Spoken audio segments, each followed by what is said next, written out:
Constance Markievicz was born on February 4, 1868 in London, England. She was born into a large landowning family in County Sligo, the Gore-Booth family. Constance grew up having an adventurous life. At the age of 18 was admitted into London's Slade School of Art. Her sister Ava and her became good friends with William Butler Yeats.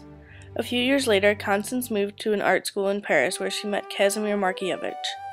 While with her sister, the two organized a movement involving votes for women in their local parish. Constance started to get involved in feminism, which resulted in her writing and illustrating for the Daughters of Ireland journal. Not only did she involve herself in feminism, but nationalism and socialism as well. In 1909, she founded the Irish nationalist version of Boy Scouts. Unfortunately, after 1909, she no longer associated herself with any Dublin national events, saying, "I want to blow them up." In 1919, during Easter Rising, she helped organize the Irish Volunteers. She helped organize the Irish Citizen Army and thought British power was evil. She was also involved in a rebellion involving the British, where she surrendered and was sent to prison. Constance was also a member of the Free State of Parliament. She ended up marrying Casimir Markievicz and had one child, a girl named Maeve.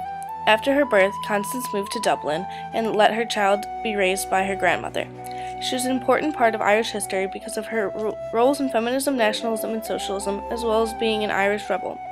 This shapes Ireland's identity by fighting for what she believes in the government. She matters because she was one who refused to compromise in the making of the Irish Free State. Maud Gonne was born in 1866 in London, England. Her family was wealthy and also a military family. Her dad was the captain of the 17th Light Dragoons, so he moved around a lot, causing Maud, her sister, and mom to live in a small village north of Dublin Bay. Throughout the years, both her parents died, so she and her sister moved in with their aunt in Paris. In Paris, she fell in love with Lucien Millevoye, a French political activist. He was already married, so the relationship between Maud and him was to be kept a secret. He encouraged her to become a part of Ireland's independence movement. Gonne started giving speeches and met an acquaintance, William Butler Yeats. She began founding libraries in remote areas. During the British rule of Ireland, Gaelic, the country's primary language, started to fade. With the help of Gonne, there was a cultural revival. In addition, in 1889, she had her first child, Georgette, with Millevoye, yet she only survived 3 years. She also, in 1896, gave birth to a second daughter, Isolde, and after she left Millevoye, Maud ended up traveling to the U.S. to raise money for the Irish and gain international experience. There, she met John McBride, an Irishman from County Mayo.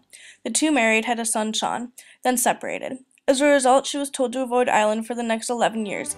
She worked to improve conditions for Irish political prisoners in the 1920s. In 1919, she founded an independent Irish parliament where English and Irish ties were finally broken.